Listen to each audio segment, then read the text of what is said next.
In this video, I'm going to be sharing with you 5, actually maybe even a little bit more, unbelievably personal stories of working on the Tom Hanks film, A Man Called Otto. When you watch this to the end, you're going to have a much better insight as to what actually takes place, the audition process, and I've got a special bonus as well. The one thing actors absolutely have to do to give a better audition. So let's get started. Hi, I'm Aaron Marcus, and welcome to the Actor and Model Quick Tips channel and the Acting Career Center, where I share information from my 38 plus years of experience working as a full-time actor. Hey, and if you haven't done this yet, don't forget, click the subscribe button, the notification bell, and if you like the video, please give it a thumbs up. That's really helpful. So the very first thing I wanted to share with you was talking about the audition process for A Man Called Otto. It's not unusual, but it was a little bit different. Normally, actors will get the sides. We, record, audition for a particular role. Maybe the casting director has a thought of 2 different roles for the actor. For my audition, I think there were 6 roles. There were 6 principals that were being cast for a scene at the train station as we're standing on the platform. And so I didn't have any particular thoughts as to which one I wanted more. Look, getting a chance to work on a Tom Hanks film seemed pretty incredible to me. So I was just excited getting the opportunity to do the audition. As it turned out, I got cast as the guy who falls off the train platform and the business guy, and I get saved by Tom Hanks right before I get run over by a train. That was pretty cool. Number 2. So in the sides, it talks about this guy falling off a train platform and being saved by Tom Hanks's character, Otto. Now, I had to make a decision for myself. What caused me to fall off the track? Was I trying to kill myself? Did I slip? What happened? So when I got to the set, I walked over to the first AD, the first assistant director, because the director wasn't around. And look, I didn't know anything about personalities of people. Sometimes, walking straight over to a director might not be the best thing to do, depending on who the director is. But I walked over to the first AD and I said, I introduced myself and I said, so look, I'm the guy who's falling off the train platform. I wanted to find out, could I talk with you or maybe the director about the scene? And he said, oh, absolutely. Let me take you to the director. So he brought me over, and I felt a little bit uncomfortable. He was having breakfast, and I walked into his room, and he said, no, come on, sit down. So I explained to him, these were my thoughts, because I had done research on this. Fortunately, I've never had a heart attack. And so I really don't know what a heart attack looks like, what actually takes place. I made some phone calls to some doctor friends and I got some ideas, but I actually wanted to see it. And so that was my game plan. That's what I was thinking of. This guy is having a heart attack. So I sat down with the director and I said, look, I just wanted to throw this at you and see what your thoughts were and see if you agree with me that this guy, is heading to work. He's got his briefcase and all of a sudden he has a heart attack and falls. And he goes, absolutely. That makes sense to me too. Perfect. So we got that one worked out. Number 3. So I was told ahead of time I was going to have a stunt double, which made sense to me. Falling off the train track platform down onto the tracks, it's not something I've ever experienced in my life. I'm not a stunt performer. I've done some precision driving, which means, you're driving a car, you've got to park in or stop at a certain spot, be able to move the car back to the first position, and, things like that. I'm not doing 360s or 180s or anything like that, but I could do some basic precision driving. never have I ever fallen like that. It was like an 8-foot drop. So I met the stunt double. He was a really nice guy, very experienced. They flew him up from Texas, which is where he lives. And we were just talking about the stunt world. And he was mentioning to me like a lot of the projects that he worked on that actually I've seen. He was really, really good. And I watched him. I was standing on so basically we would shoot the scene. I walk up to the edge, cut. And when it's time for the stunt double to do the fall, I walked over across the tracks to the other platform across from me, and I was standing behind the camera. I just wanted to watch this guy's work, and he was great. He was really, really good. And they had him, walking up a little bit, having the heart attack, falling over, landing perfectly every time, and he did it a couple of times. It was great. So go back and we're shooting the opening scene again, where I'm walking towards the end of the platform. And all of a sudden, the first AD walks over and says, "Hey, the director wanted to know, would you be comfortable doing the fall?"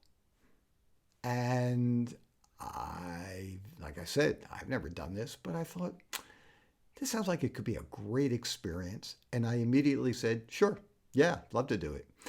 So he said, great. He said, look, let me have you talk with the stunt coordinator, which I did. And I wouldn't have done it if they didn't have the stunt coordinator there. They didn't have other stunt doubles who were really very generous, very kind. They, talked to me. And I learned very specifically how to do the stunt, what not to do. Like he said, whatever you do, don't fall forward and land, on your chin. He goes, you might get paralyzed. You could snap your neck. Don't have your arms folded because you could break your arms going down. You got to land on the side of your face. It just has to be a complete fall. There's no hesitation. As far as showing that you're not really sure what's that. And it was kind of like, and look, I've never jumped out of an airplane, but it kind of felt like that sensation where you're ready to jump out, you're really scared, but you just let go. You let go. Now, what I did in preparation, along with meeting with all those people, and once again, they were really, really helpful. One of the things that was also hard was practicing walking from the end of the platform all the way to the edge, because I had to make sure that my feet were slightly at the edge of the platform where I could feel the edge of the platform. Then I knew that if I fell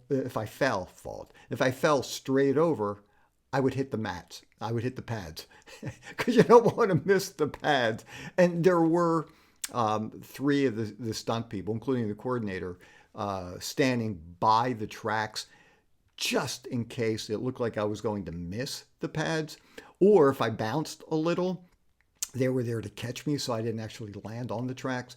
So anyhow, it was a lot. I would have to count in my head to make sure. I had to get this feel. I knew about how many steps I had to take, and then I could feel it. Once I was there, then it's just a matter of feeling the heart attack. And I watched, a few videos and just let your body go. And that's what they did. And the reason why, and I'm sure, nobody told me, but I'm sure the reason why they asked me to do it, because the stunt double was phenomenal. I'm sure it's for editing purposes. And when I watched the film, it made sense. If they use the stunt doubles version, then they're going to have to cut away once I'm standing on the platform. This way, I could just walk out there and just fall. And so it was a really wonderful experience.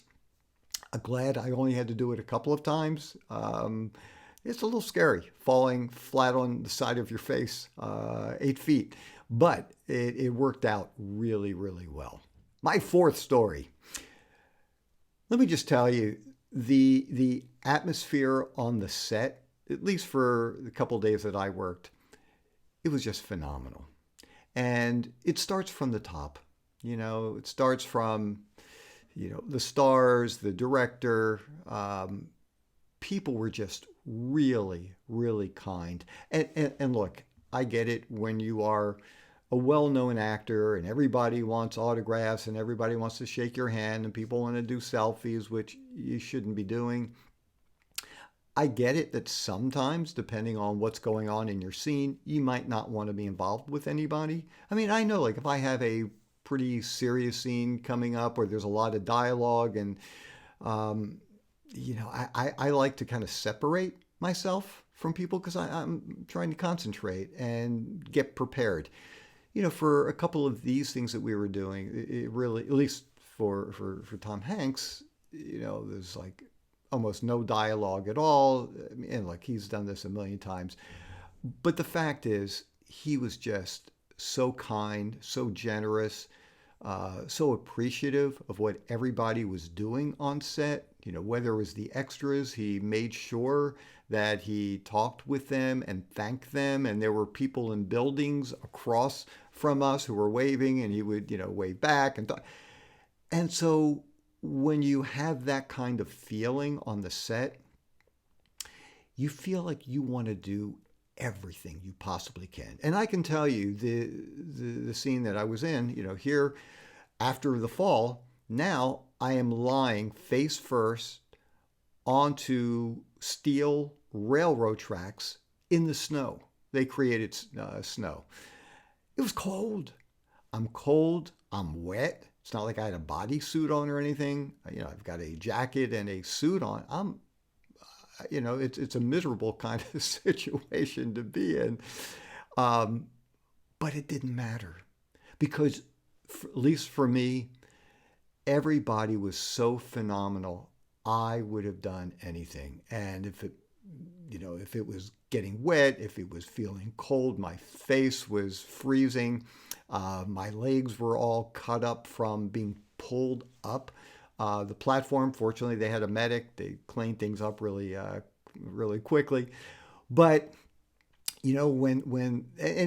look, let me just tell you, it doesn't always happen, and that's okay. Look, sometimes you have a job and people aren't so great, and it's rough, and people can be a little nasty, and you figure out a way to get through it. That's fine. But boy, if you can be in a situation where people are just so wonderful, it really changes things. So, hey, by the way, if you happen to be starring or at some point you're going to be starring in a project, please be nice to other people, create a nice atmosphere. It really is. It's a wonderful way to go into work. Number 5, it was really pretty amazing. So I did, a couple of these stunts, and not only at one point did Tom Hanks walk over to me and say, hey, you okay? You need anything? You want some hot tea or anything? But also his wife, Rita Wilson, who was one of the producers. I believe she wrote some of the music for it as well. At one point, she walked over and she thanked me for being a part of the project, and also inquired about my health, which, once again, it's such a great way to work as a team, and people just really were all very nice to each other. So anyhow, I just wanted to share with you some of those behind the scenes situations. And if you haven't done this yet, don't forget, subscribe, click the notification bell. And I did promise I was going to give you a special bonus video. And if you look right up here, you'll see the link, and you'll learn the one thing you've got to do to give a better audition. I'm Aaron Marcus, and I can't wait to talk with you again soon. See ya.